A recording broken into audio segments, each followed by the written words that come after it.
दोस्तों, I am sure जब आप इलेक्शन में वोटिंग देने जाते हैं तो आपने नोटा का ऑप्शन तो ज़रूर देखा होगा। बट आपने सोचा है कि कभी भी जब आप कोई फॉर्म फिल करते हैं तो वहाँ पे हमारी कास्ट फिल करने के लिए हमारे पास नोटा का ऑप्शन क्यों नहीं है?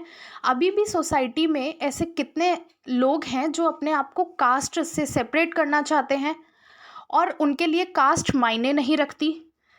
तो क्या ऐसा भी ऑप्शन हमारे पास अवेलेबल होना चाहिए?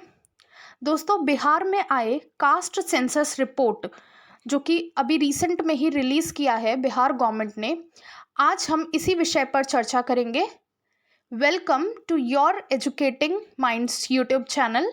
My name is Priya and our topic of discussion today is Bihar caste census report 2023।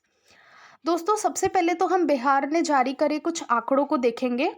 उसके बाद हम देखेंगे कि कास्ट सेंसस की क्या एडवांटेजेस हैं और क्या इसकी डिसएडवांटेजेस हैं और कैसे ये कास्ट सेंसस हमें करना चाहिए ताकि ये सोसाइटी पे जो एडवर्स इफेक्ट है उसको कम कर सके।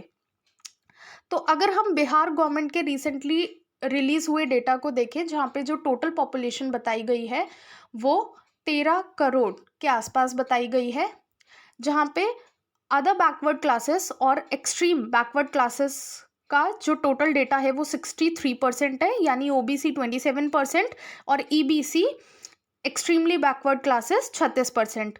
वहीं पे ही अगर हम जनरल कास्ट के डेटा को देखें, जिसे हम अनरिजर्व्ड कैटेगरी भी बोलते हैं, उसका डेटा है 15.5। शेड्यूल कास्ट को देखें तो उसका डेटा है 20% और शेड्यूल ट्राइब को देखें तो उसका डेटा है 1.6%। वहीं पे ही अगर हम हिंदुओं के डेटा को देखें तो वो है 81.99, जो कि मार्जिनली इंक्रीज हुआ है प्रीवियस कास्ट सेंसस से। मुस्लिम का अगर हम देखें तो वो 17.7 है।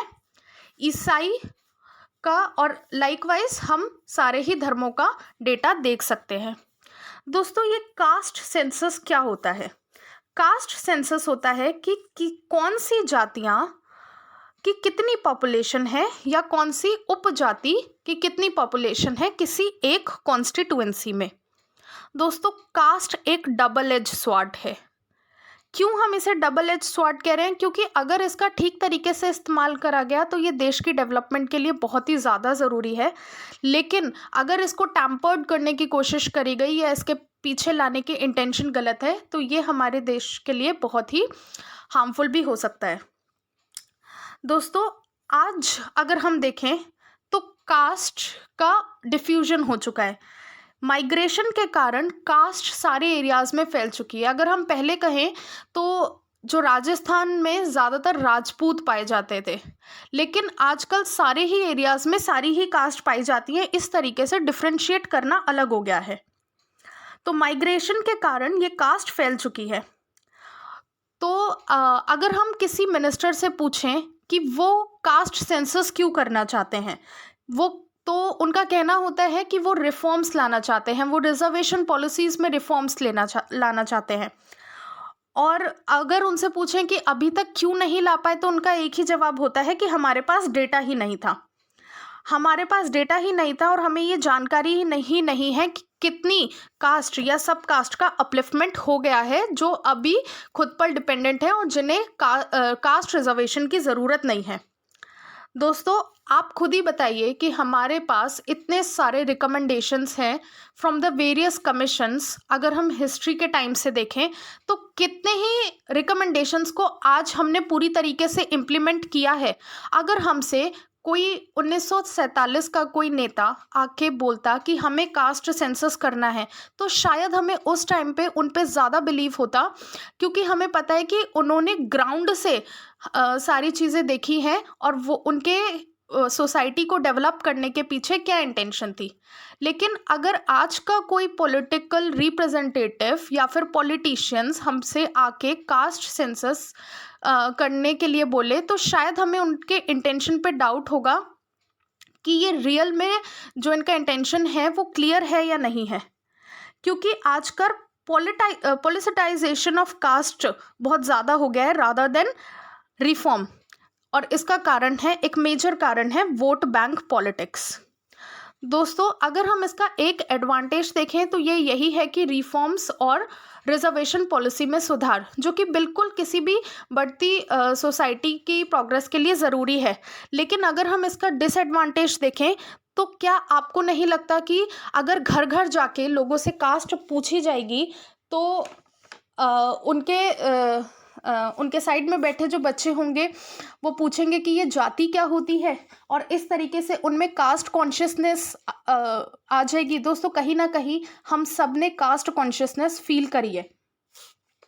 और आप खुद समझिए कि अगर कोई एक कॉन्स्टिट्यूएंसी है, लेट्स सपोज एक कॉन्स्टिट्यूएंसी ए है, वहाँ पे 40% पटेल हैं, 20% जैन हैं, 10% जाट हैं, 5% वहाँ पे रेड्डी हैं और 5% वहाँ पे नायर्स हैं।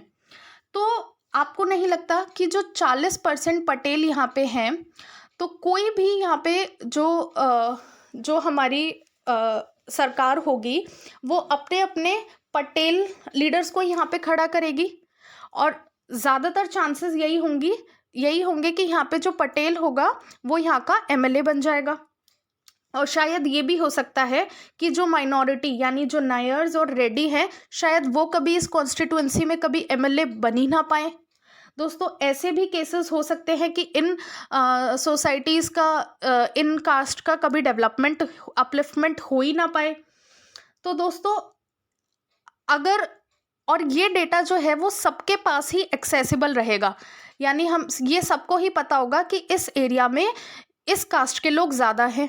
जैसे अगर हम बोलें कि दिल्ली में लाजपत नगर में ये वाली कास्ट के लोग ज़्यादा हैं, करोल बाग में ये वाली कास्ट के लोग ज़्यादा हैं, मालवीय नगर में ये वाली कास्ट के लोग ज़्यादा हैं, तो इससे ये नहीं होगा कि उसी कास्ट के रिप्रेजेंटेटिव को वहाँ पे खड़ा किया जाएगा।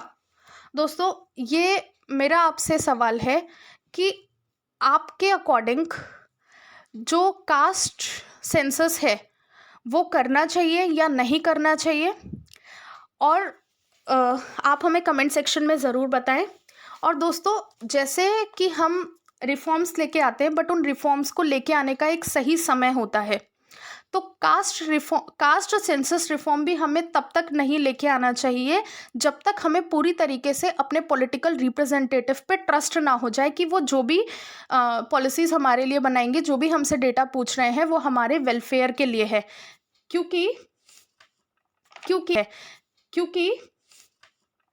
क्योंकि caste census today is the requirement, but अगर इसको ठीक से नहीं करा गया तो ये बहुत ज़्यादा पेंडोरा बॉक्स भी ओपन कर देगा, एक आफत की पुड़िया भी हमारे लिए बन जाएगा।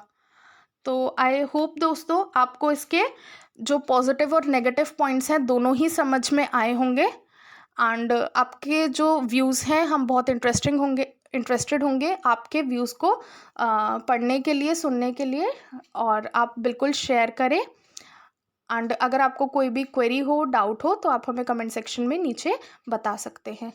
Till then, stay happy, stay safe, bye bye.